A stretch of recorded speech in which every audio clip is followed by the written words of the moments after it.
So, here we go. It was filled with childish frustrations and complexes which the police were searching for James Thomas. Hello, you're listening to Midnight Movie Gang. At 7:55 p.m. Movie Gang, I guess is what we are now. Midnight somewhere. Yep. This is a podcast where we talk about cult and genre film, the lesser known gems. We're gonna try to watch lesser known shit that no one's seeing. Okay. We're gonna do it. I am here with Joseph. Hello. and I'm here with Deep D. Hello. it's my friend Deep D from college is calling in. And what movie are we talking about today, guys? Monkey Man. Wahoo! The Rolling Stones song Monkey Man? Yeah. We're talking about a song today. Yeah. Monkey Man is also the name of like a super, like in Hey Arnold, one of them turns into like a superhero called Monkey Man. Deep cut. Yep. We're going to review that episode of Hey Arnold next. Hey Arnold specifically. It was also my nickname in high school. Was Monkey It's Man? Monkey Man? No, I wish it was. Hey Aw. Arnold. You should have committed to that. Hey Arnold was your nickname. But yeah, no. So it's a new movie, starring, directed, and written by, I believe, Dev Patel. I'm gonna bring up the wiki.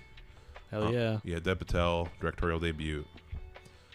Produced by Jordan Peele, Monkey Paw, Jordan Peele's production company. And A lot of monkey going on. yeah. And basically, me and Joseph just saw it today. Deep D, when did you see it? I saw it, I guess it would be Wednesday last week. Yeah. I was out of town visiting family, but I met up with a friend from high school to go see it. They're not as much of a movie person, but we were like, this is something we'll both want to see. This is something that'll be Sick. fun.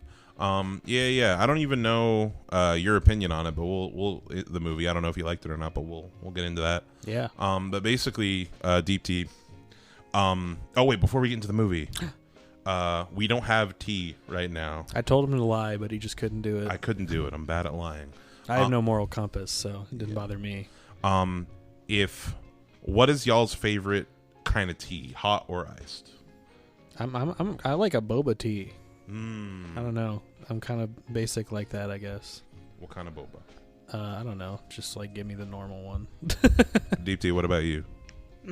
I tend to be more of a coffee person, but like, if you put a gun to my head and made me pick a tea, I guess I do like chai tea, but like the real thing, not like the syrup-based stuff. Yeah, Nice. good Thai is real good. My favorite tea that we have in the house right now is we have a ginger peach tea. Oh hell yeah. It's like a really good green tea. It's like ginger always helps me like when I have headaches. And it's also supposed to be good for your immune system. So That's what we wish we were drinking right now. and it's tasty, but we're not. But we're not. And then the cold tea. I love me some green tea Arizona. Yeah, that's good stuff. If that counts. The McDonald's sweet tea does hit pretty well. With the ginseng. Next time we'll have McDonald's sweet tea. Yeah, so Deep Tea. If somebody was to come up to you on the street and asked, and you were walking by a movie theater, and someone asked you like, "Hey, I'm thinking about seeing this movie Monkey Man. What's Monkey Man about? Why should I see it? What would you tell them?" Ooh, Well, I tell them it stars Dev Patel, America's sweetheart. The Slumdog Millionaire himself. I mean, like, I would say a pretty straightforward plot, right? Like, this guy, he has got a tragic backstory, but he's here to take revenge on the guys that did it to him. And then, like, beyond that, I feel like you'd be spoiling a good chunk of the movie. Yeah, That's a lot of movies. Yeah, we are gonna get into full spoilers with this for people listening. Yeah. If you don't care about spoilers, or if you don't want to be spoiled, then go watch the movie, then come back. In my personal opinion, I think it's at least worth watching. I think you should watch it. So yeah. Quit monkeying around and go see this film. Hey. Yeah, pretty much. Yeah, Dev Patel. He basically he's a heel in like a private wrestling or boxing a fighting Yeah. ring, like a regular. It's almost like luchador stuff, but they're actually hitting each other. Yeah, and basically he wears this monkey mask because his character is like a monkey. He's the monkey man. The monkey man, the beast, I think they call him, because he's all like spindly and like he's in. Charlton Copley, amazingly, he's like, "You're like a little monkey in the forest." I love him in this. Yeah, Charlton Copley is just great in everything. Absolutely. Yeah. But yeah, Deep D, overall, did you like this movie? I don't even know. I feel like it'd be kind of hard for me to call whether or not I liked it, because like I feel like if it was just like a generic action movie that came out, I'd be like, it was fine. But like I feel like I want to go easier on it because like, you know, it's Dev Patel's passion project. You know, you put a lot of work into it clearly in the choreography, and it's also got a lot of little, I would say, thematic homages to Indian cinema. And like a lot of those tropes, so I'm just like, hey, I recognize those things, so I like it more. Gotcha. Yeah, I was hoping that you'd shed some light for us on like some of those things, because we definitely we both liked them. I think Joseph probably liked it the most out of all of us. Yeah, probably. I really liked it, but had some problems. But both of us were like, there's like a lot of cultural shit in here that's going on. Yeah, that we probably don't understand fully. That we don't like get the context on. So it'd be awesome if you could like give us some context about that. But yeah, no, basically, so we'll kind of have to plus. Yeah, he's a heel in Charlton Copley's boxing ring, and yeah, Charlton Copley's great. He's running like an underground fight club. Yeah, Deep D, what do you have opinions on Charlton Copley? Not just in this movie, but in general. Honestly, I don't think I was familiar with him before this. He made an impression. Really? But yeah, if you guys know what he's from, if you could introduce me. We've featured him a couple times on the podcast at this point. Yeah, we talked about some movies with him. He's probably best known for District 9. Yeah, is like he's the main dude from District 9. Yeah, he did a movie where he played the Unabomber. That's really good. Yeah, I haven't seen that one yet. Yeah.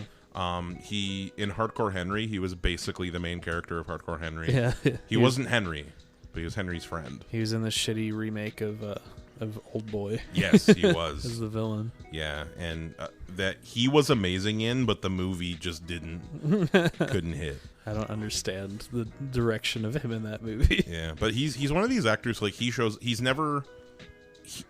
really should have blown up in the last few years more than he really has. Yeah. Like, he just kind of like shows up in these random small to mid projects. Yeah, I think he consistently works, right? Like I keep seeing him. Mm-hmm. I don't know. I think he's like, and he's into like big movies or like medium, I don't know, middle market movies. Mm-hmm. Yeah, never in like a big like people. I feel like people always fan cast him as like the Riddler or like some like comic book character. He's good in everything though. I love him. He's fantastic. I feel like he could be, I don't know, he might be even a little above like the comic book shit. Yeah. Like there aren't a whole lot of characters. I wouldn't want to see him in a Marvel movie. Yeah. But he deserves better. Yeah, 100%. Absolutely. But no one deserves to be in a Marvel movie. Yeah, don't you dare give me that $1 billion that $1 billion Marvel money to play fuckboy's sidekick or whatever. Yeah. But yeah, basically, so yeah, it starts. He's a heel. He's trying to make money. He gets a job at this club restaurant. Yeah. Called King's, which he like engineers getting that job. Yeah, because he's like at the beginning, it sort of seems like he's stalking this woman, and you don't really understand why. Yeah. And then he kind of like uses connections in the underground to like to work out and manipulate his way into getting a job here, and you're like, okay, so this guy's got a goal. We don't quite know what it is yet. Yeah. I feel like I didn't know. I was a little confused as to his connection with like, he was like in a bar and a little kid came up with a picture of the woman. Yeah. But I didn't really get how like I thought at that point in the movie that this kid was like assigning to like, I don't know, like kill her or something. Oh no, I figured that he was he had hired that kid to spy on this woman. Yeah. And give him information on her. Yeah. Like overall, I feel like the first half, or at least the first act of this movie, it was a little all over for me, it was a little all over the place as far as like, it definitely it wants you to like try to piece the story together for yourself. It's very sparse with information. Yeah. Deep T, how did you feel about this storytelling at the beginning? I mean, I knew like from the top that he was trying to get revenge on like, I mean, presumably from the flashback in the opening. I don't know if we mentioned that. Oh yeah, there was the flashback too. Yeah. With the mother. Yeah. Telling him yeah, the so story. I was like just automatically assuming something happened to her. He's trying to get his revenge. Mm-hmm. Yeah. And at this point, he just he starts working in the kitchen. Well, he fakes the woman that he's trying to intercept, her he gets her wallet stolen, like in like a pretty crazy gag, or like there's a man in a wheelchair trying to like sell these like little trying to sell like tourist trinkets and these like little idols, and he's pretending to be blind in a wheelchair. Yeah, and he distracts her, knocks over the drink, and grabs her wallet, and then Dev Patel returns it to her, and insists that she give him a job, like, and that he'll do anything. And he starts washing dishes in the kitchen, and at that point he meets his buddy, who was like, I forget his name, but he was one of my favorite characters in the movie. You know, like the short dude. Y'all remember the character's name? Oh yeah, was it Johnny or Joseph or something? Or am I making that up? It's a little guy. Well, Dev Patel calls himself Bobby. We never find. Oh yeah. But his, what the fuck was his name? Because he's like going after the Bleach brand, right? Yeah, the little short dude. I'm trying to find. It looks like his name was Alfonso, if I'm looking at the right cast member. Yeah, there it is. Alfonso. Was it? Oh wait, that doesn't look like him. No, it doesn't. Oh wait, look like him. Have I got this wrong? Wasn't Alfonso one of the trans warriors later on? Or am I thinking of someone else? Oh wait, no, Alfonso was the guru, wasn't he? Oh. No, wait, No, that. the So guru bad. was, I think, this other guy I see in the credits. Gotcha. Dude, names in movies are like a blind spot in my brain. You know, it has to be. As the Daisy guest, I'm giving you guys all a pass in case we get any of these celebrities wrong. Any of these names wrong. Thank please, you. Please correct this. Wow. Oh, I know it is him. That picture on Wikipedia was just old as fuck. Oh, it is, yeah. Which, by the way, yeah, no, because I'm like, that man's way too handsome. He's like, hey, that guy's really young. That guy's not that young. Yeah. But yeah, this guy. Deepti, how do you pronounce this guy's name?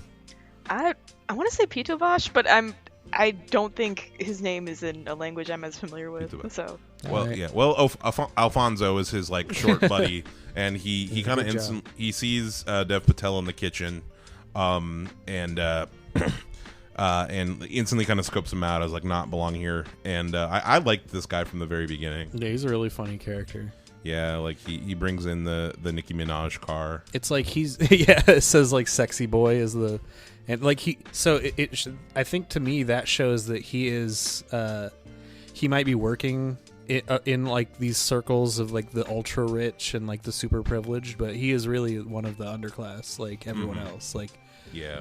like it he's is still sort of. Go ahead, Deepti. yeah. Go for it. Oh, sorry. No, it is like, yeah, a sort of interesting gray area he's operating in, because like you'd assume he's either like, oh, like a good-natured comic relief, like he secretly has a heart of gold, or like, Yeah. oh, he's gonna portray the hero, and he ends up being this kind of in-between thing that's like, I mean, he's not great, but like it's not No. like you want to see him die, you know? Yeah. Yeah, he's just trying to eke out a living like everyone else. Yeah, it's a nice gray area kind of character. Plus, there's the scene later where they're making fun of him for having a prosthetic leg. Mm-hmm. Because like Yeah. he got Yeah, his- he's just got to stand there and just be insulted by this guy, and he can't do anything about it. yeah. Because overall, like we can start talking about like the themes of the movie. I mean, you know, it pretty much is like the poor versus the ultra rich. Very class focused movie. Yeah. And you know, like at least in America, like, you know, definitely relevant for American audiences, but also just like worldwide. Like everyone's just getting more and more poor. And it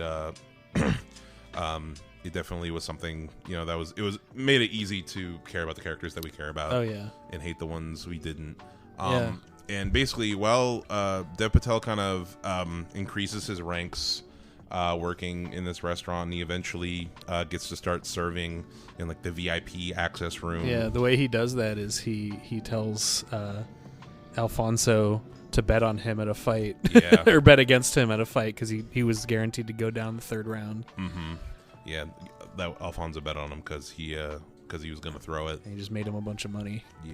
So he secured himself a promotion. Yeah. I think that's really clever. Can we talk a little bit about the ring, like the fighting, the proper like in the ring, these like dogfight Oh my like God. scenes? What do we think about them? I loved it. I love the way they like the hits feel so hard and like tactile. It reminds me of you said like one of the major influences is Bruce Lee movies. It reminds me Fist of how, of Fury specifically. how hard those hits feel. Yeah, I gotta find that video where he where he lists the direct influences. Deep D, what do you think about the fight scenes? I mean, pretty good, but I will say, I think I started to like them more in the second half. I don't know if you guys got the same impression, but I found a lot of the earlier fights a lot more like, I don't know, claustrophobic, for lack of a better word. Yeah, like the camera work definitely very sweaty. Yeah, that's pretty in line with something I had an issue with too, whereas like I am not typically one to enjoy shaky cam type action and fight scenes.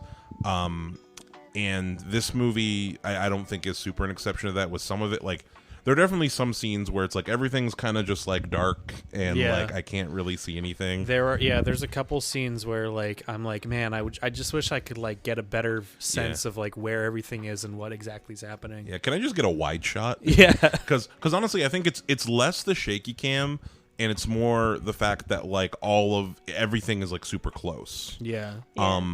And the camera was zoomed in a little too far. Yeah, like we never got, and it's not even just during the fight scenes. Like throughout the entire movie, there's like this really long lens effect where like the entire background is kind of like blurred out and like, you know, muggy, which in some cases it works. And that like the reason why he's doing it, like why Dev Patel like went with this choice, because it is very deliberate, was to make us feel like we're in this world. Yeah, and like feel you're in the fight. Yeah, you know, you're in the fight, which is really cool, but I feel like he could have pulled back a bit. Just a little more clarity in some scenes, I think. Yeah, and Deep D, like you just said, like it definitely gets better in the second half, and I think a part of it is because in that second half, he kind of like has his little training montage, and becomes like a lot more confident in himself, and as a result, the his fighting also gets better. Deep D. Yeah. Whoa. Oh, sorry, that was fucking loud. Sorry, I got a Discord notification noise. Deep D, are you a fan of martial arts movies at all? I haven't seen as many as I should have. I've seen like a few Jackie Chan movies, but like in terms of I think the influences he cited, I haven't seen like a single Bruce Lee movie yet. If you're gonna watch one, I'd say definitely watch Fist of Fury. Like that's his best. That's a fun one. Yeah, it's also just like his best movie. We did an episode on it, and it's a movie that Dev Patel specifically said was his influence. And I'm scrubbing through, for the people at home, I'm scrubbing through this Letterboxd interview. If you want like a slasher horror movie where Bruce Lee's the bad guy. Yeah, Fist of Fury is literally just what if Bruce Lee was Michael Myers. He's just like, I am determined to kill everybody, and that's exactly what happens. But yeah. Sorry, I'm trying to find the other movie. Oh, Rocky is. I can definitely see that a little bit. Yeah. Some of that, really, just in terms of like, there's a training montage. Yeah. And just like the whole, what would you say? Not redemption, but like I guess underdog story. Sort of self-value kind of. Yeah. Yeah. Self-actualization through violence. Yeah. If anything, if we're thinking about like boxing and Rocky, a lot of like the ring like fight scenes are more like Creed almost, where like the Creed movies like at least film like that, where it's like you're in the shit of it. Yeah, That's there are a lot true, of really cool like action concepts in this, and I like the way like a lot of the action scenes are shot. But yeah, I would agree with you that like that's my major problem is a lot of the camera work's a little iffy. Yeah. And for the peeps at home, interesting fact with this, I read that so this movie had two primary camera operators, and one of them was actually one of the stuntmen in the movie, who from the beginning of production, he showed a lot of interest in like filmmaking, and like he wanted to be a cinematographer. So Dev Patel like basically made him the second camera and let him kind of go loose with like what he wanted. So like, and I feel like you that comes across in some of the better fight scenes. Yeah, there are positives and negatives to that. Yeah, where it's like I feel like even though it's really close and it's really shaky, the camera for the most part stays with the action. Like I was saying during the my favorite fight in the movie is when he's fighting the dude with the axe in the brothel, and the camera, even though it's shaking, like the axe is doing all these moves, it's the centerpiece of the scene, right? Yeah, like the camera's clearly following it, and it's like a really nice like flow of energy.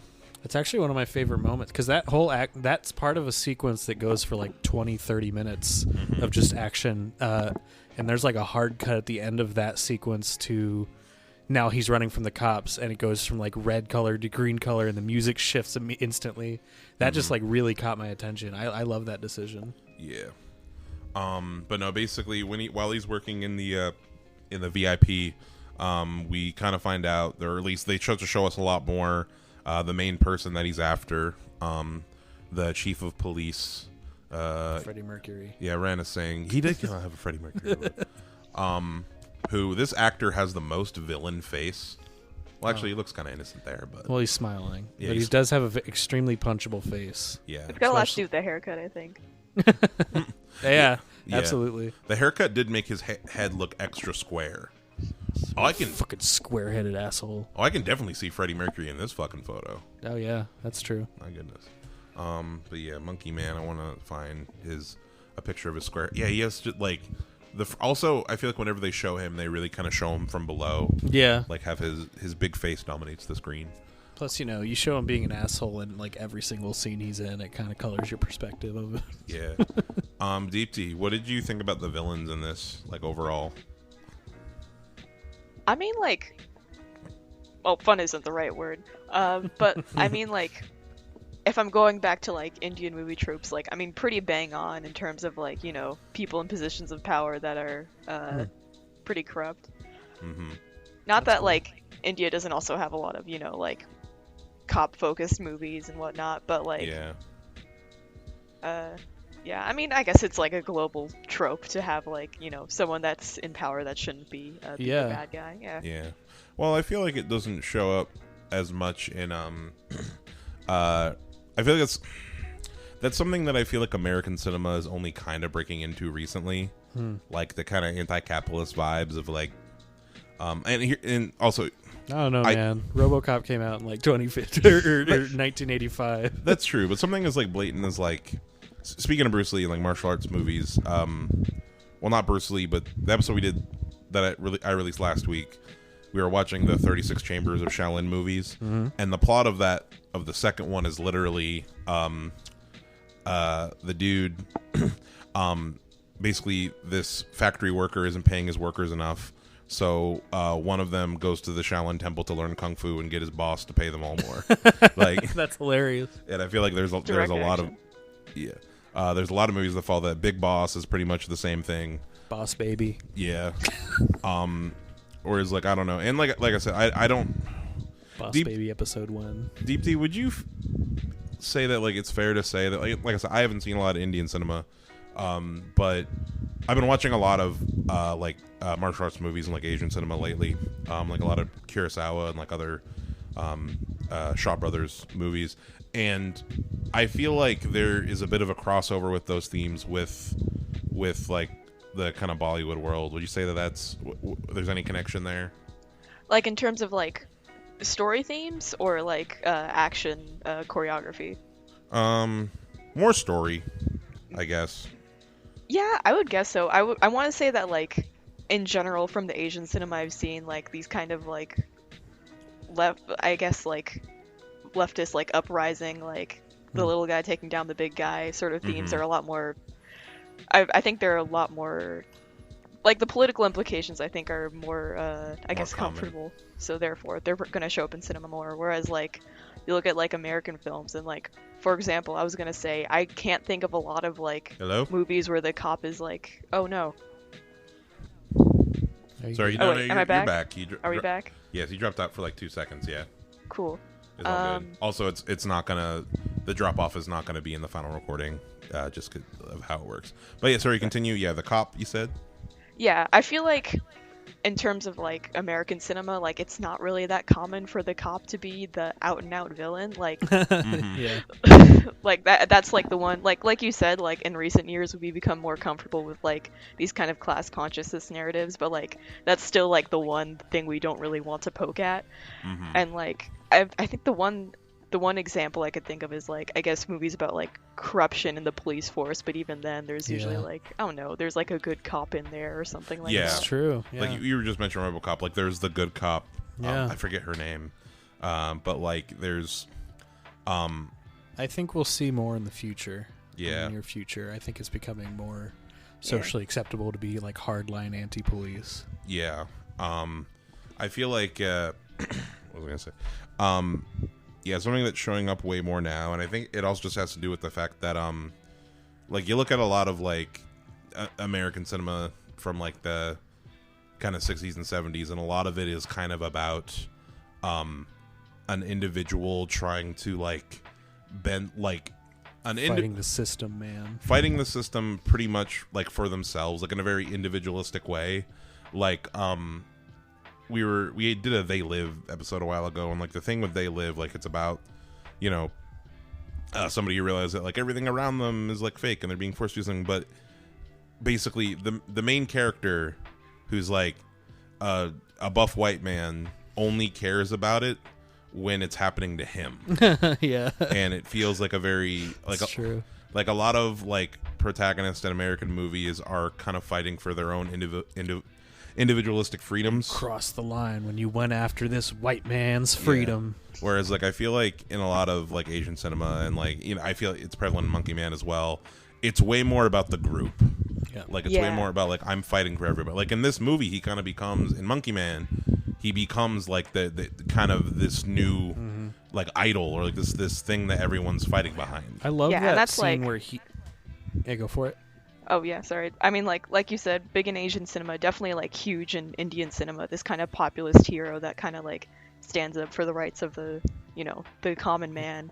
Usually depicted by, you know, a very popular movie star. So, you know, he kind of becomes an icon for that. Yeah, that's great. Absolutely. There's that part where he's like he's working the bar in that super elite bar, and I think it is the chief of police guy, and he's like abusing the first he's delivering that guy his drink, and he starts getting chastised, and then the woman that he's with steps in and like defends him and like deflects his like abuse away from him. And it's like, all right, this is like class solidarity in like a glance between them, and it was super. I don't know, I love that like little. It's just good directing.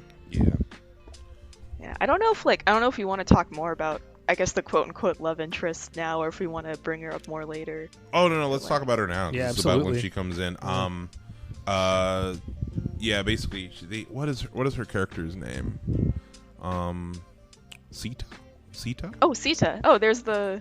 Yeah. I mean, I don't know how much you guys would know about the Ramayana, but there's the little mythological connection for you. Oh, no, please explain it. We don't know shit. Yeah, assume I'm a moron. Yeah.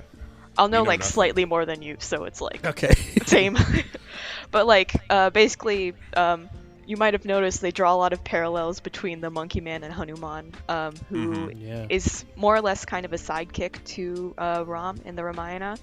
The main plot of the Ramayana is that, I mean, a lot of stuff happens, but the main thing is that Ram's wife Sita gets kidnapped by the demon king.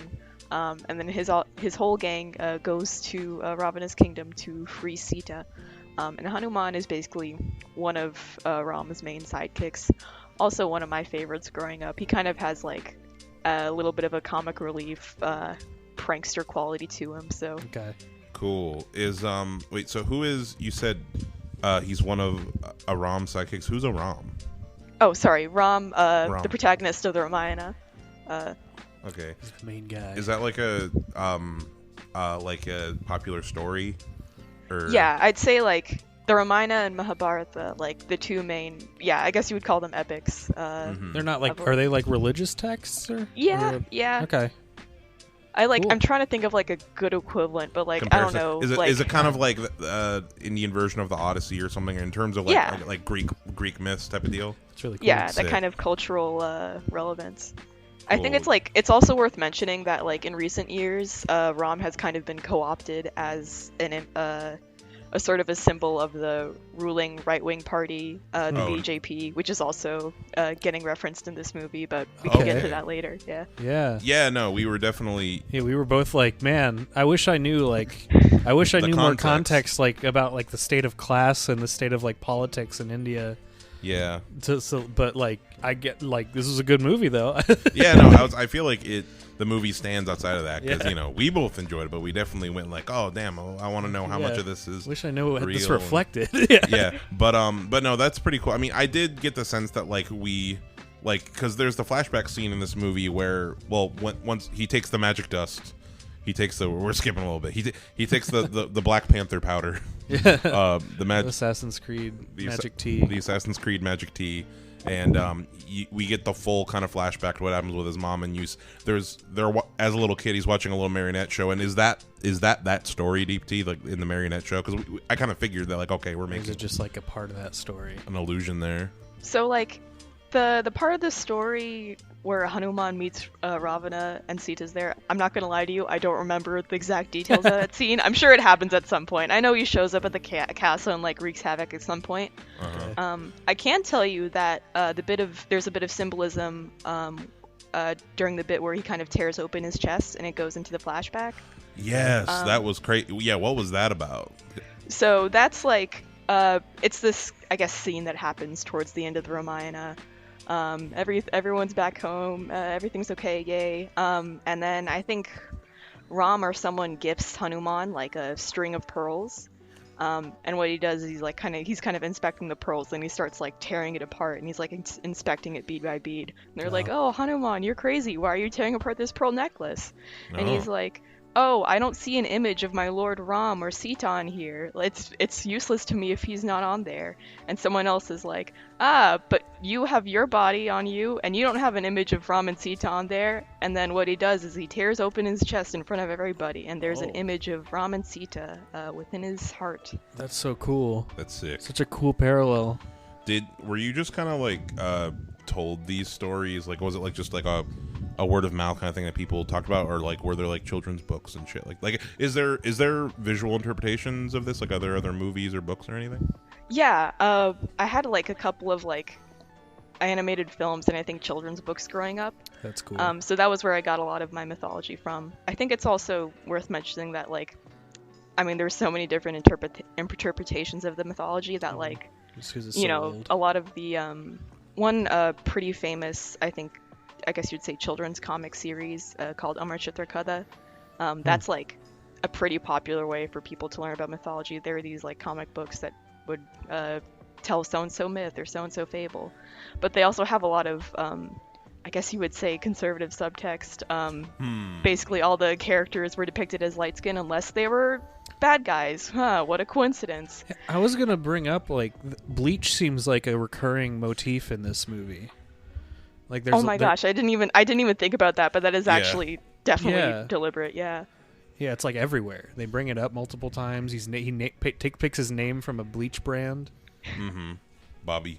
Yeah. The whitewashing. The whitest name. Yeah, whitewashes his name. We never learn his actual name. No. Though I heard that the Clint Eastwood in the Fistful of Dollars trilogy was also inspiration. So, and he's the man with no name. It's really cool. So anyway, sorry, I interrupted.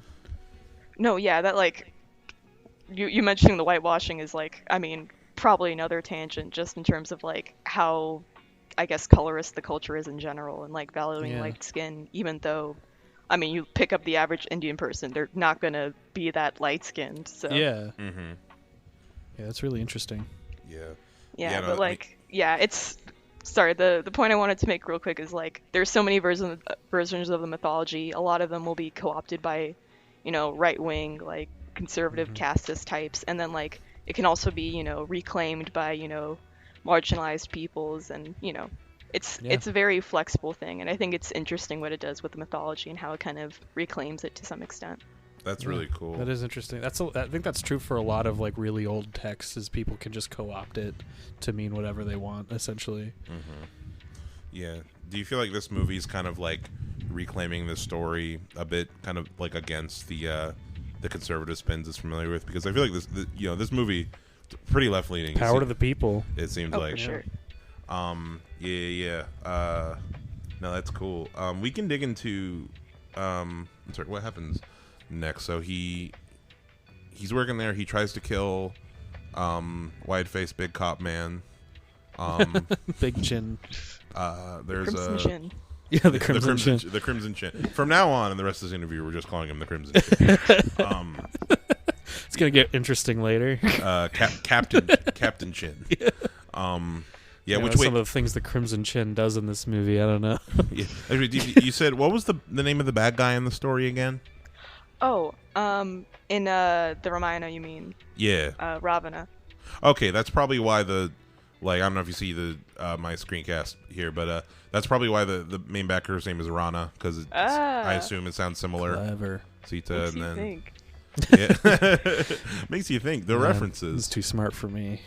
There's I remember during the movie we were watching, there's like a little bit of a stealth sequence. There's a stealth scene, yeah. In the garage.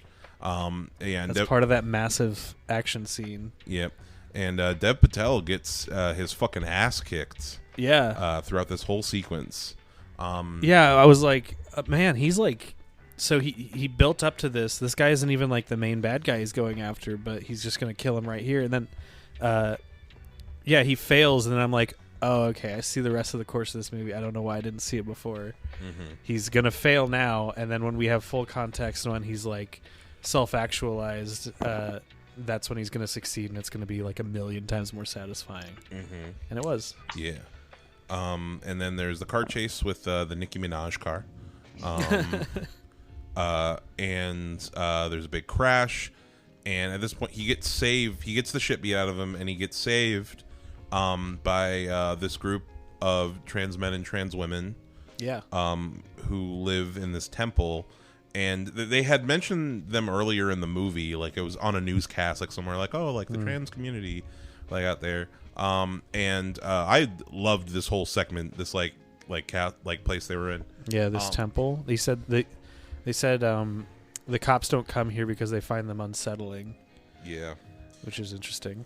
Yeah, we have no no context for that either. So we were just like taking that at face value. Yeah, this might be a stupid question, DT, but you know if that's based on any real life shit, or yeah, I mean like. I mean, my guess is that it's inaccurate that the cops would leave them alone. Because a really good point. Yeah. Well, outside of that. But like, yeah, I think the movie refers to him as Hijira. I don't know if that's the most politically correct term. I think people have also used third gender, but like, yeah, a very, I guess I wouldn't say like common, but like, yeah, like I was getting like kind of. Sorry, go ahead, DT. Yeah, I'm trying to think of the right word, but like a transgender community that has existed in India for a long time. That's what I was trying to say. That's interesting. Okay. Yeah. And that's really interesting. Yeah, no, it was giving me kind of big, like I've there's some like I get like native TikToks every once in a while, and there's like a lot of conversation about like two spirits, like the two spirit community. Yeah. And I was getting like kind of a lot of that energy, like when that's how they described it in the movie. Yeah.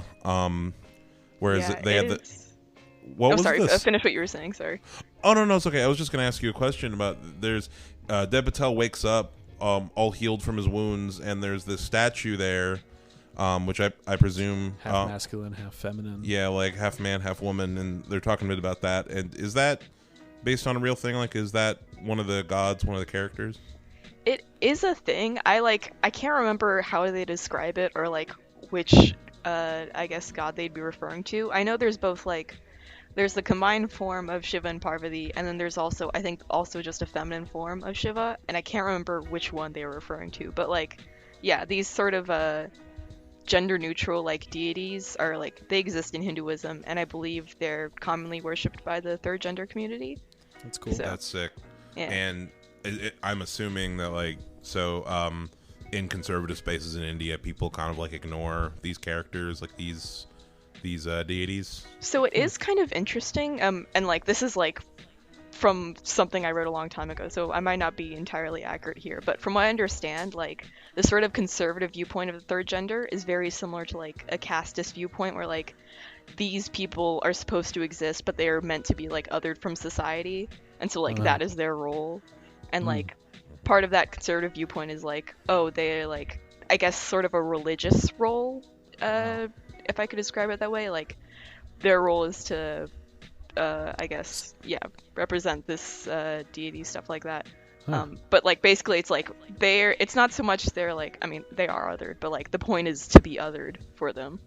Wow. Mm-hmm. That's really interesting. That's cool.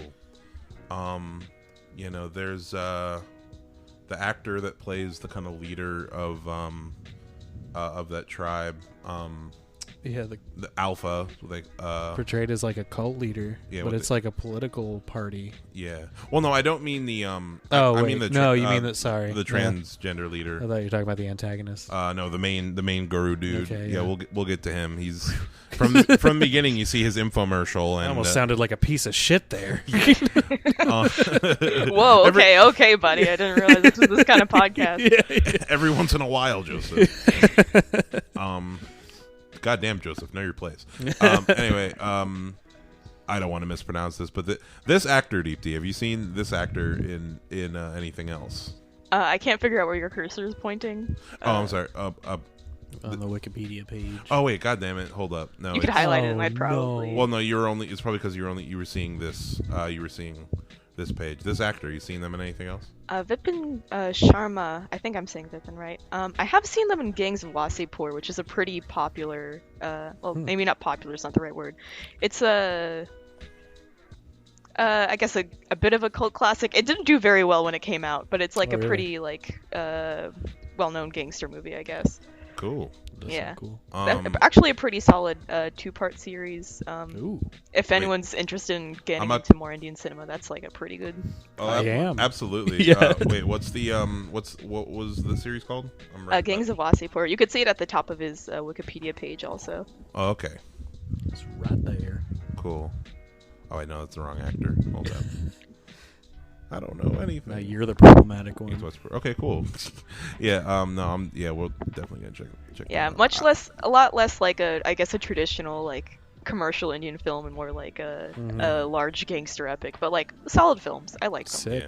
Yeah. I still need to see some of like the more well-known stuff. Honestly, I still haven't seen RRR.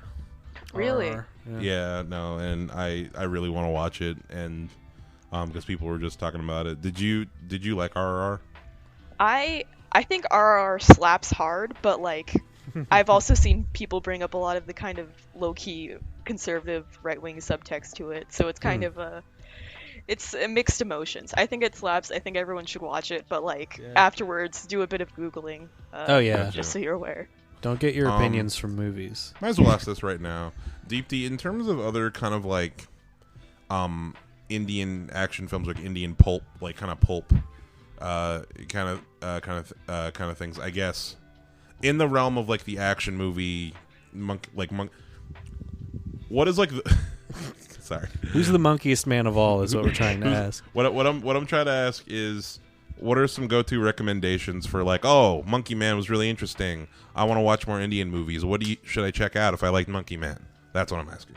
Ooh, okay. This is actually a bit of a tough question, because I think it's like, for the most part, very tonally and aesthetically different from like the traditional commercial film. Because like, if I think of the traditional tone, I think of like RRR, and like I know you guys haven't seen it, but like you know the vibe on that one. Yeah, no, right? I've seen clips. Yeah, I know the vibe. Yeah. I would say that like, secondly, it's also hard for me to recommend like a sort of flagship commercial film, because I feel like so many of them like rely really hard on star power in a way that could be kind of grating, like both if you like don't know the star, and also if you know who they are and you're sick of them, like me. I will say, okay, I can recommend one that is a very good example of like the commercial populist hero thing, and then another that would I think would be totally similar to this. More underground. Yes. The first film I would recommend is called Nayak, the Real Hero. That's Nayak, the Real Hero, which is English words. Actually a shot-for-shot remake of a movie by the same director, but... Oh, cool. Interesting. Yeah, it happens a lot in Indian cinema, like, not foreign language remakes, multiple language remakes from the same director. Anyway. Oh, that's cool. really interesting, yeah. Yeah, because, like, you know, there's different film industries, like, throughout the country, because, you know, different people speak different languages, so like there are dubs, but it's also common to just like remake it and be like, here are the stars from such and such area, so you know, commercially make sense. like stars from different language, like multiple versions of the same movie but with different actors speaking a different language. That's really crazy. Cool. Yeah. Wow, it's Dune all over again. Can I go a single day without hearing about Dune? Lately, no, you can't. It is everywhere in my life right now. Sorry. Anyway, sorry. What was the other movie? Brief. What's the other movie? Yes, but yeah, Nayaka, a good example of that whole populist hero thing, blah, blah, blah. That's cool. Another one that I would recommend that came out a lot more recently, and I think is a bit aesthetically similar, but also has a lot of, I guess, it's a good marriage of like both these like Indian cinema sensibilities and sort of a Hollywood sensibility aesthetic. A movie called Kaithi, K-A-I-T-H-I. Yeah, by a director that's also been like pretty popular recently in terms of his take on commercial cinema. But like, if I had to pick one movie to recommend from his filmography, it's that one. It's kind of this mash of like, it's this kind of mash of like Assault on Precinct 13 and Sorcerer. If instead of carrying dynamite in the trucks, they were carrying like, I don't know, 50 like unconscious cops or something. It's like fun. It's fun. Cool. Sounds fun. I just want to let you both know that I wrote it down in my notes, the name, and it auto-corrected it to Kathy. That's yes. Thank you, Apple, the for traditional whitewashing. Indian name, Kathy. Anglicize the. Yeah. Thank you, Apple, very much. I did not spell something wrong. To go on a brief tangent real quick, also Deep Tea, to give you a break from all these India questions, because I feel bad bringing you on and we're just kind of being like, hey, you're Indian. No, please. I love to ramble. Thank you for being our source for all Indian culture. To give you a little single person. To give you a little bit of break from that, did you see the new Dune? I did see the new Dune. What do you think of Denis Villeneuve's Dune? Also, have you seen the David Lynch one? I haven't seen the David Lynch one. Actually, I don't know if you guys talked about Dune previously on the pod. What were your guys' thoughts on Dune? Yeah. I love were you the pro, new ones. anti? I love the new ones, and I think the old one's funny. Hot take, I actually prefer the 80s Dune. Yeah. If you want to check out the podcast episode, it's a few ago. But got a couple hours to spare. Where we compared it. The 80s Dune to me just has so much more personality. Like we were saying, like the 80s Dune is like Willy Wonka on acid. It's definitely a David Lynch movie. Yeah, it's just like really colorful and weird and zany. Whereas I also read the books as well. Or like I just started Children of Doom, the third book. And I genuinely feel like the 80s movie is a better adaptation of the book as well. I think Really? upon further reflection, I think the new Dunes are more consistent with their quality, and the 1980s Dune is just so all over the place with every aspect of it. Like there's some stuff that's really good, and there's some stuff that I don't understand how it made it into the final movie. Yeah. But no, Deep, do you liked the new Dunes? Have you read the books? I respect Dune. I think I read I want to say around halfway through the first movie is how much of Dune I read. And that's not a mark on I guess the quality of the thing. It's just I would say these kind of world building, lore heavy things are usually not my thing. Sorry, I don't know if I cut out. Yeah. There. Oh, okay. Oh yeah, yeah. You cut out a little bit, but it's okay. The program will catch it. We got you. But we got enough. We get what you're saying. Yeah. It's just that kind of super heavy fiction isn't really your thing, where you have to learn a whole new world. Yeah, I remember. I think I got 2 pages into the novel, and they were talking about the deep lore for this I don't know, the knife that that Rebecca had, and I was that Lady Jessica had. Sorry. And I was this is gonna be tough for me. Yeah, the whole first movie is kind of just the first act of a story, right? Yeah. Sorry, you cut out there for a little bit. You talking about the backstory with the Bene Gesserit and shit? I think so. It was they handed Lady Jessica a sword, and she was "Oh, this is the such and such sword," and she goes on for a paragraph or two, and I was I don't think I belong here. Honestly, the book is worse about that. I always tell people with the book, what the book is like. You know how the first 15 minutes of Lord of the Rings is just a lore drop of this. There were 9 rings, and there was this and that, and there's all this backstory. The Dune book is kind of like that, where like it feels like an info dump. It's almost like a religious text, and then it doesn't stop. It is. Like it just my thing is like we're going through it right now, me and my girlfriend, and like it the whole first act, you know that the Atreides are going to be betrayed and attacked by the Harkonnens, and it says it like 30 times. Like, yeah, the Harkonnens are going to attack us. Well, we better be ready when the Harkonnens attack us. And the Harkonnens just attack, and they're just successful. And it's it's the most anticlimactic thing. What you said about it being a religious text, that was the thing that like compelled me the most about it, is that it's got the same kind of, I guess, like scope and like tone as like a religious epic, but like from what I understand, it's very much a subversion of the whole like savior of the people thing. Yeah. I recently read something that J.R.R. Tolkien read Dune while he was alive. Not after he died, mind you, while he was alive.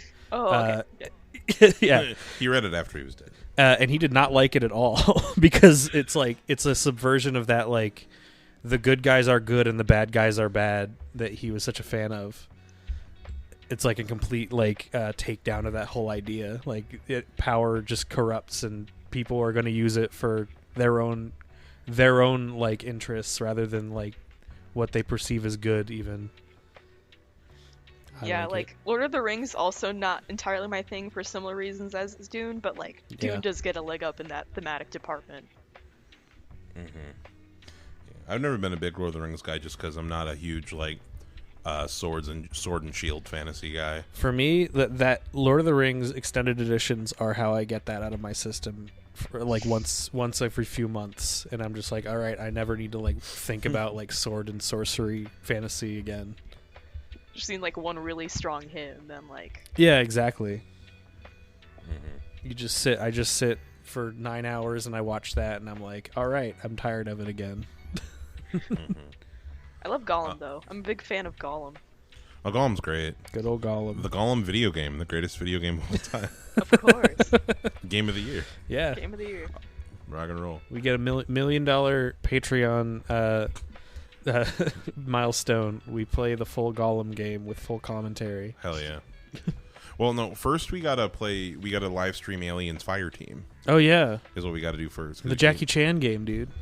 Oh yeah, the Jackie Chan. Isn't we're so fucking behind on all of it? All the bonus. Wait, sorry. There was a Jackie Chan game. PS1 game. Yeah. Oh my god. Yeah, it looks really fun.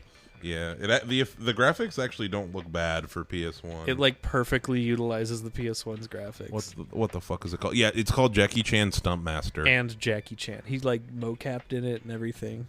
It's like, and I know if I play it, I'll like it a lot less than I do now that I have not. There's something about like if you say Jackie Chan video game, I'm like hit or miss. But you say it's on the PS1, and I'm like, I feel like the vibes are right. He's like a little chibi Jackie Chan. Yeah. I mean, you know, who doesn't love that?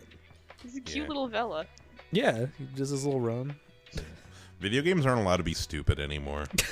You know what I mean? I mean, I think the problem is like humor ages so poorly. Like Borderlands is like some of the cringiest shit I've ever played. Mm-hmm. Like Borderlands 2 especially is just like, wow, this feels extremely 2012. I feel like Borderlands is a very special case of like humor not aging very well. It's also we got to review the Borderlands movie when it comes out. They dropped the trailer for it. It's got Jack Black is Claptrap. I saw that trailer. Kevin Hart is Roland.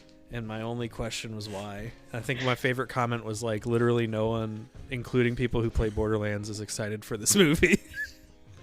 Yeah. But anyway, so let's get back to Monkey Man.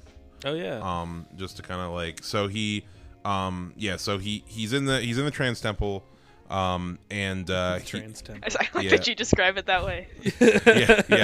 He's in the T temple. He's in the TT. The TT temple. The TT temple. And he hits a bag of rice a bunch. He does. I like that sequence. Yeah. He heals up. He hangs out with him for a while. He does this montage with I was the drummer. I thought it was cool. I think it could have been cooler. This guy, he's in like the courtyard, and this drummer is like basically. First, he uses his drums to like symbolize right and left hooks, mm-hmm. And then he just kind of dictates the pace rhythm. that he's fighting, with the drums. I think it's really cool. His montage, the most Rocky-esque sequence. It is extremely Rocky. And then some of the people at the temple also come in and start training with him as well. Yeah. I was kind of hoping that, like, so don't get me wrong. During the final like fight sequence, I love the reveal of like all the people from the temple coming in and like being an army, basically, like being this like basically this army of trans women. But but I feel like they didn't. How'd I put it? They didn't lead up. They didn't lead up to it enough. Like I was hoping that during this training sequence, he would train with all of them. I don't know. Like, I kind of like that. Sparring with everybody. I kind of like that. I did not expect it at all. Like they pull off their masks. It's like, oh, they're fucking killing people too. Yeah. Hell yeah. Deep D, what did you think of the montage? I mean, I'm definitely glad they Sorry, you asked about the montage, and I'm talking about the scene where all the trans people come in and fight. No. Talk about that if you want. Let's talk about that. Yeah. That's what piqued you. I can also discuss the montage later, but I did that like they all come in later because I feel like, you know, if you just have Dev Patel doing all the work, it becomes like very close to like a not a white savory movie, but you know, a white knight, I guess. Yeah. John Wick kind of. Yeah. So it's great, you know, trans people can kill too. Like hell yeah, they can kill. They can kill with the best of them. Thank God, you know. I'm glad we're here now in Hollywood. We've come so far. Yeah. But yeah, no, he's the fight sequence, and then he just kind of, we're at the end. He just kind of comes back to the club in Rex's house. Hell yeah. There's a great fight sequence in the kitchen. That I noticeably the camera work is much steadier. I did like it. I like he drops his mask and he goes in, and it's not. There's no trick to it. He's not like trying to play some game. He just literally I'm gonna walk up to the bad guy and I'm gonna beat the shit out of anyone who gets in my way. Yeah. And then he has and then right before the cop man's about to kill him, his quote unquote love interest kills the main cop man. Yeah. Good for her. Yep. And then he has the final confrontation with the guru. Wait, sorry, real quick. I did want to ask, because I think we brought up the love interest, and then, like, I don't remember if we got distracted, but, like, yeah, what did you guys think of the whole arc with her? Because, like, I kind of like that it goes nowhere. Like, I think that's really funny. Yeah, I think she was mostly just there to be, like, an ally to him. Like, not so much, It really didn't go anywhere.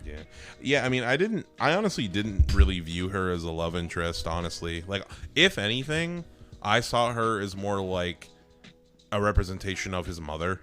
I mean, literally, as far as like he's like when he kind of has his little panic attack moment. It's because he can't. He just has to stand and watch. Yeah, and it's reminding him of like watching his mother get abused and getting killed and whatnot.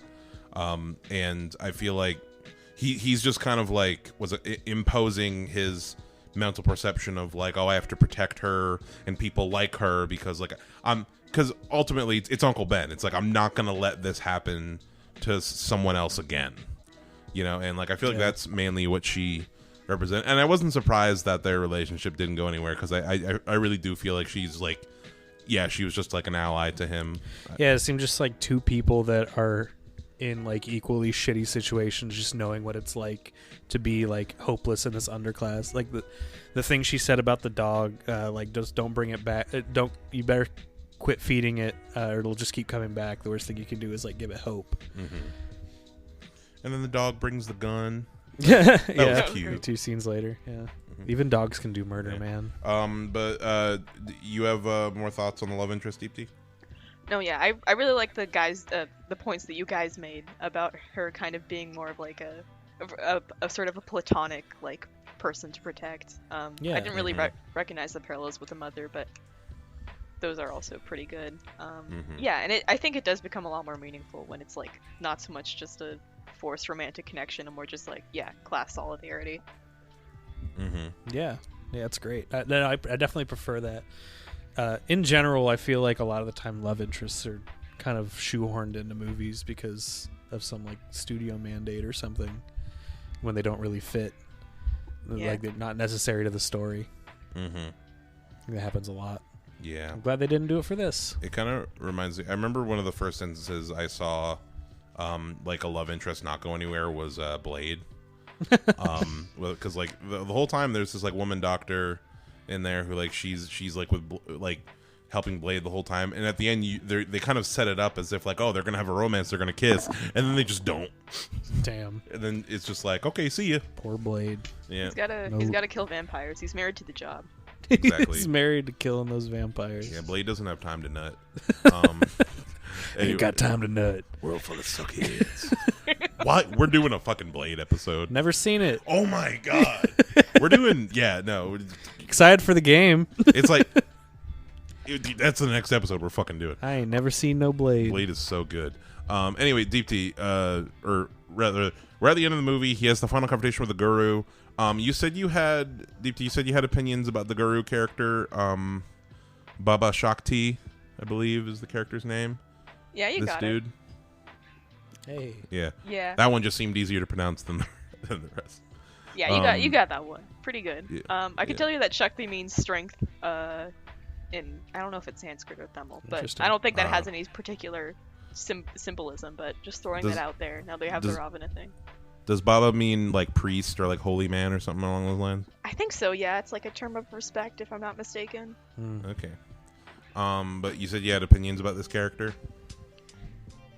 I don't know if this was the opinion I had earlier, but I had like an epiphany in the midst of the podcast, because like I mentioned earlier the whole like symbolism with like, you know, the Ramayana, and here Hanuman is to rescue Sita from Ravana, and then he kind of like, it's like he transcends to another level to kind of like defeat the concept of religion itself, in terms of this like religious figure that's kind of like stirring people into a frenzy for, like, you know. He's like co-opting the government. Yeah. With like his weird fascist party. Yeah, and it's like he's kind of like going one step up from like this sort of like, I guess, traditional hero's journey to be like, we can't just like, you know, kill the bad guy and have it be done. We've got to like destroy the sort of societal like patterns of thought that like cause us to like live this way, you know. It's very you gotta much make like, a statement. Yeah, Love get it. to the source. Man, what a good movie. Yeah. I thought he was a good villain. I think I liked the evil cop man just like as a presence more. Like I feel like I don't know. I kind of got like Jared Leto from Blade Runner 2049. Yeah. From this guy. I liked it a lot. I like this concept of this, like, you can see his like puppet politician that he's gonna install, and like, God, he's such a like. They're both like, the cop guy definitely is like more viscerally hateable, but the fact that this other guy represents the larger system that's hurting all these people, not just like him and his mother. Like, he's the guy who gave the order to destroy his village. Like, I love that. I love him being like basically the enemy of the antagonist of this story is the social structure that they live in. Yeah. The society they live in. It's society, guys. Yeah, did you guys know about this thing called society? Dude, you're telling me now for the first time. Have you guys ever heard of Andrew Tate? Andrew Tate, this guru guy, same person. I thought you said this wasn't this kind of podcast. I was gonna say I had a fan theory about this character that turned out not to be true, about the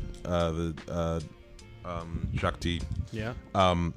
I thought that it was going to be like a reveal at the end. Like, I was kind of waiting for a big twist. I thought it was going to be revealed that like he's his father or something. Or, like, they were related. No thanks. Mostly just because like this Dev Patel's character, his mom seemed like she was like really spiritual and like do like, you know, and is teaching him all these like philosophies and stuff. And I thought it was going to be revealed that like when we go to the big flashback that we were going to see main cop man go to Dev Patel's mom, and he was going to be like, your husband or like your father like wants you to come, I don't know, join the dark side or whatever. And it was going to be revealed that it's, General Palpatine has returned, and it was going to be revealed that that's Star Wars, LC. that he's his like grandpa or something. No, we're not so different, you or I. Did you guys get that energy, or is it just me? Like, I did not pick up on that. I mean, I saw how religious she was, and I saw like, all right, so this movie isn't like attacking the concept of religion or anything. Like, religion holds a very like special place in the protagonist's heart. So it's more just I read it as the antagonist is using religion as like a weapon against the people. Yeah, I can like throw in another cultural note here. I mean, I'm sure you guys could assume this, but these kind of like gurus that become like very popular in culture and then like turn out to be like deeply corrupt people. It happens a lot in India. Yeah.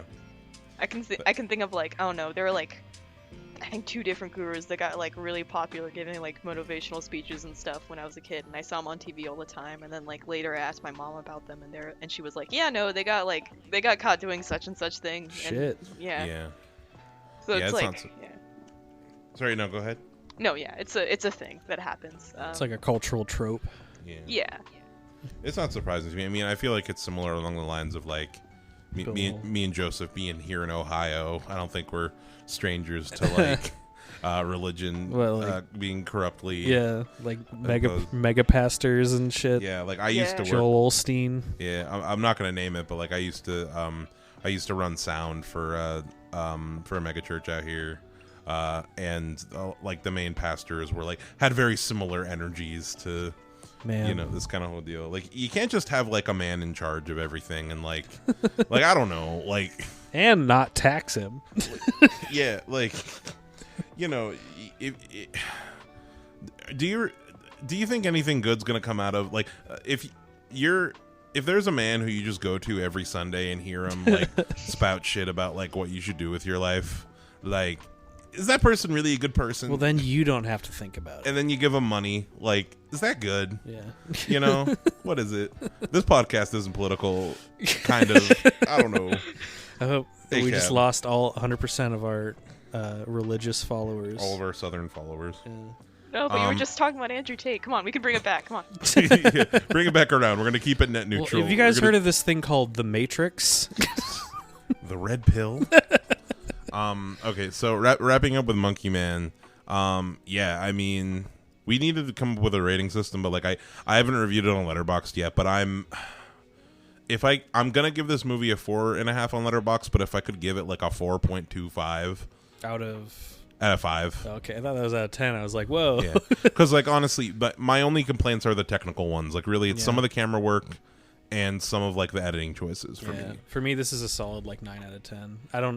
I understand that I can definitely see flaws, but I thoroughly enjoyed it personally. So that's what I'm basing that number on. I would say this is probably out of 5. This is probably classic like 3.5 that I round up to 4 out of respect. Both as like a directorial debut and just like in general what it's doing. Sure, yeah. Yeah. I think you did a great job. Good job, Dev. We're so proud of you. Yeah. Yeah. No, I'm always impressed by these like debut directors who just fucking nail it. Yeah. I mean, especially with like, I feel like, you know, Dev Patel's been in the industry for a while, but I feel like he's not, I don't know him for like, I know him for like dramas and stuff. Like I've seen him in like, more like only in really just kind of like dramatic roles. Like, I'm gonna now after watching this, I want to go back and watch Lion. Deep, did you see Lion? I did not, but I'm familiar with the film. Yeah, I heard he was to the zoo. No, it's like it's like Dev Patel. It's about I haven't seen it yet, and like I want to watch it after watching this because I want more Dev Patel content. But like he, when he was like 5 years old, he got separated from his biological family in India, and he gets adopted by a nice white Australian couple. And now he's an adult. Finally. And now he's an adult, and he wants to find his biological family, and it's about like him rediscovering his roots type deal. Cool. Definitely want to check it out.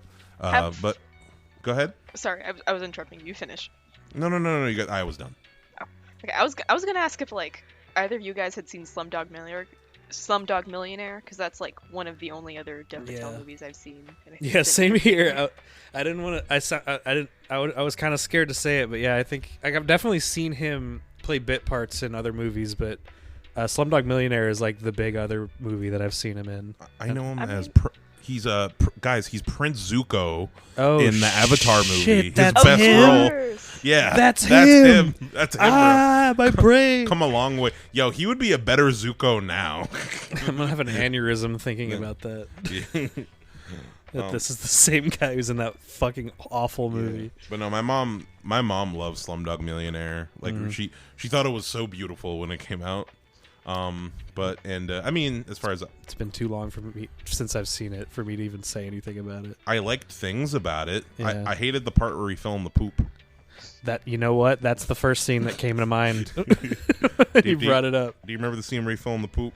I remember my parents watching it when I was a kid, and that is the one scene that was like tattooed in my mind. We until I all watched it remember again. that scene the clearest of the whole movie. That's hilarious. It's the most memorable. I would have felt like an asshole if I was the only one who thought it was the first thing I thought. Just think like hundreds of thousands of Americans watching Slumdog Millionaire, thinking like this is gonna be an incredible portrait of India, and the one scene they probably remember the most is him falling into a giant I don't pile remember of much. shit. I just remember him being covered in human feces. Yeah. Deep T, I feel like in college we talked a little bit about Slumdog Millionaire, but in general is that movie seen as not very really properly representing India, or like is it seen as like, I don't know, are you offended by it?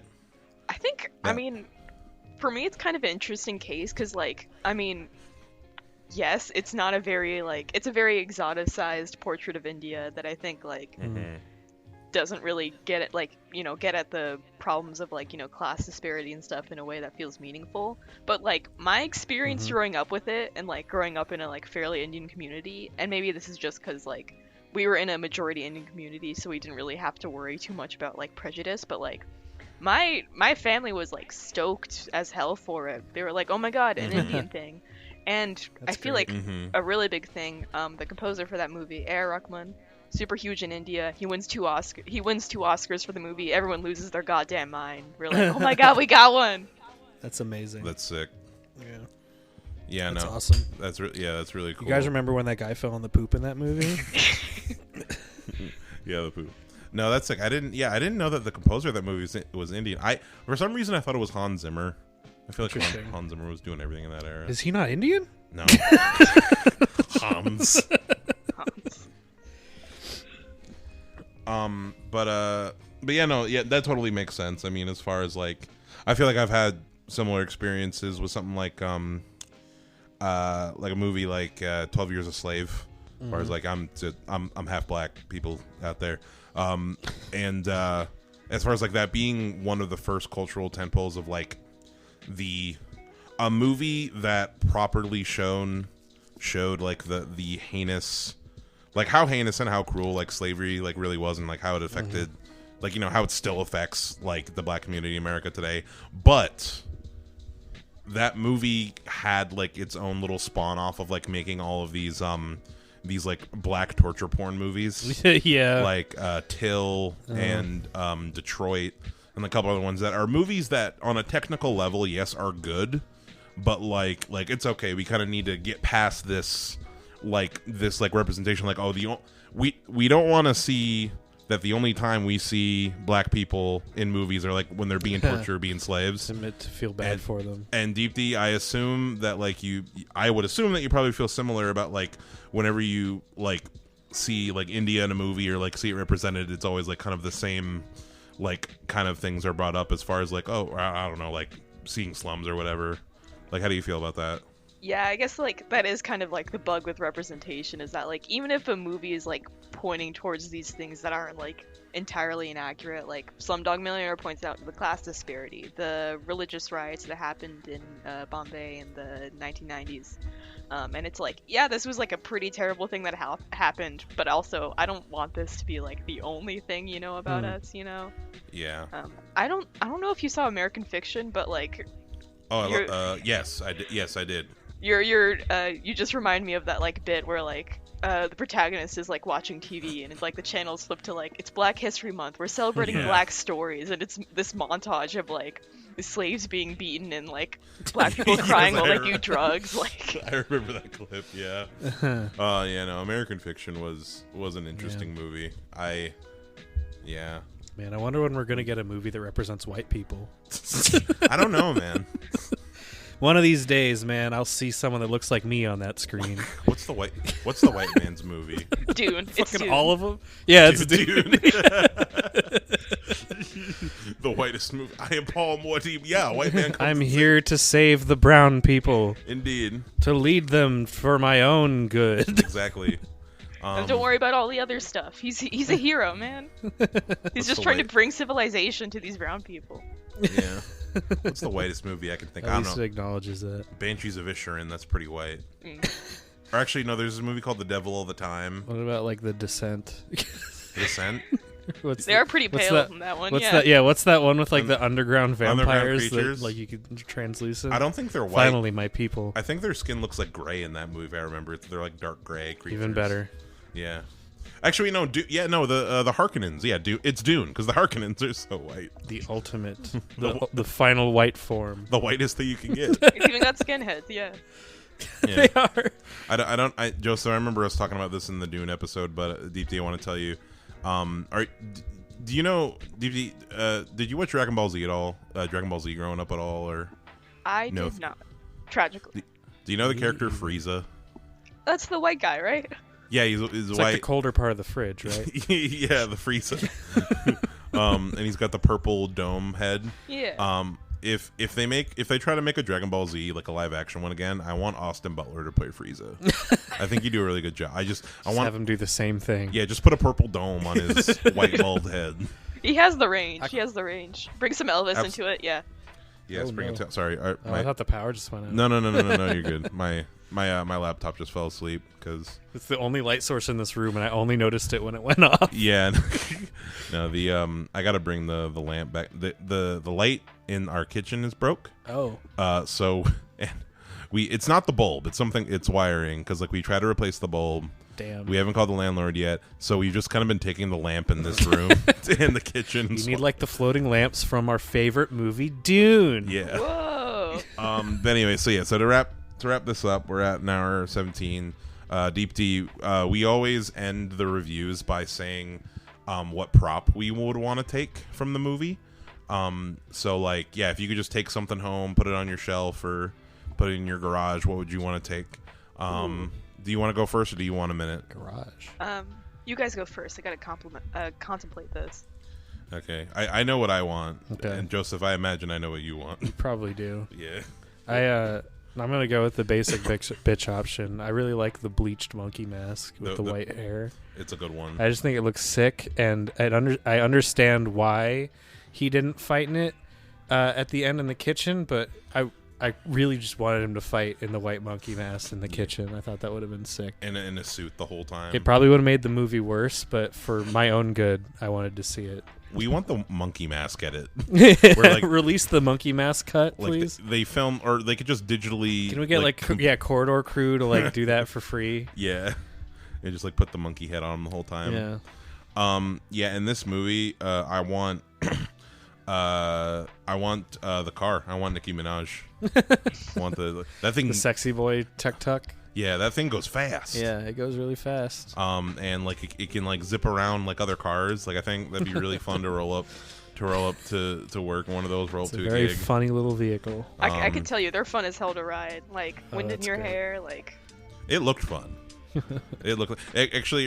It made me think of at work. I was recently working working a show. Where the fuck was I? I was at one of the arenas, and there was like it was a small crew, and like we had one of those carts that we were like moving shit around with, and like I was driving it, and it was a lot of fun just driving around like one of those little golf carts. You can run someone over. Deep D, do you know what prop you want? I contemplated it and like, you know, I don't condone any of Baba Shakti's actions, but like that little trick weapon stabby sandal he has in the final Yes. scene. That's like, so I cool. love a good hidden weapon. Like He was using it to make a point about nonviolence, and then he used it as a weapon of violence immediately. Yeah. Immediately just That's going, a good pick. going back on his word. That is. and I also kind of like the kill that Dev Patel does. So using it as like a kind of bindi. That's symbolism right there. Hell yeah. Great. Yeah. Oh yeah, he shoves it into his head. Yep. Yeah. Oh wow. Yeah. Here's didn't your get- damn religion. You should have said that. Yeah. You should have said, "We live in a society." Have you ever heard of Andrew Tate? And that's how the And that's how the credits roll. roll credits. Oh wait, before I wanted to ask, how did we feel about like the last shot of him falling, or like of that? Do you think that we could get a Monkey Man 2? I don't think. I this, hope not. I think he died. I don't think this means he was dead. Deepty, what do you think? I mean, I would like to see a Monkey Man 2. I think it'd be really funny if he was like, "Oh, thank God, the book I was hiding in my chest this entire time." Ah, yes, my father's dog tag that I wear all the time. I think Monkey Man 2. Yes, the Bible that I carry in my pocket. I just think it would open with the trans warriors coming up to grab him and take him back to the temple and heal him with magic dust. We get the Monkey Man expanded universe with like Monkey Man babies, and like you can have a crossover with Godzilla, and Godzilla attack India. Do you know? I don't. Monkey Man 3 would be Monkey Man Monkey King. Monkey Man 3 Monkey King. Monkey Man 4 Monkey Man. Yeah. But yeah, folks at home, that pretty much wraps up our review and very interesting discussion of Yes. Monkey Man and Indian cinema. Deepti, thank you so much for coming on. It's been Thank great you. talking movies with you, buddy. Thank you for having me. I've had a wonderful time monkeying around with you fellas. Hey, Awesome. I think I made that joke already, and I'll make it again. made me laugh both times. Yeah. The next episode we're probably gonna do is Lady Snowblood, because I bought the Lady Snowblood Criterion like double movie box set. Sick. And I would love to talk with you about it. Oh, I'm very due for a rewatch, so I definitely wouldn't mind Oh, yeah. rewatching it after Yeah. you guys watch Blade, of course. Yeah. Plus, it'll be great because then we can talk about a movie where we don't have to be like, oh yeah, you're Indian, so you know this stuff. I feel very bad about that. By the way, What's the next Indian movie we should watch? Yeah. I'm the closest thing you have to a woman, so it'll basically be the same thing again. Yeah. Rock and roll. Yeah. So we'll That's come back. the women questions. We'll come back to Lady Snowblood. Me and Joseph are about to talk about Aliens. Aliens. Because Not the movie, not like the No. concept. No, yeah, the movie. Yeah. Anyway, yeah. So this has been Midnight Movie Gang. It's currently 9:17 Night Movie Gang, and yeah, have a nice night, everybody. Bye. Bye.